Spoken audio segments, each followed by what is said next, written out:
السلام عليكم ورحمة الله وبركاته دينتين wax walba waxay leedahay aadaab haddii ahaan lahayd qofka markuu masquul galay ka baxay markuu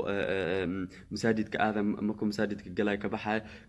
sidoo kale guriga galay ka baxay wax walba waxay leedahay aadaab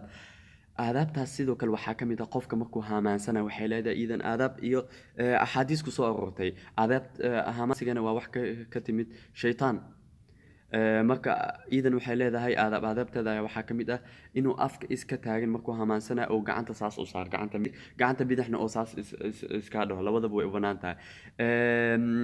taas ayaa fiican inuu sameeyo sidoo kale markuu qofka hindhisayo sidoo kale waxay leedahay iidan aadaabteeda ayaa waxaa ka mid ah qofka hindhisayo waa inuu dhahaa alxamdulilah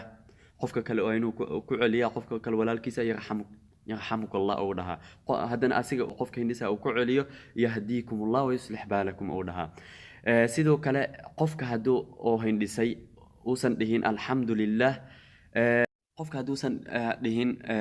الحمد لله مكاس مدهيس من دعين يسد يرحمك الله مدهيسد لكن هدو ده مكاس دهيسا يرحمك الله تاسم كتدان وأنا سنة النبي صلى الله عليه وسلم والسلام عليكم ورحمة الله وبركاته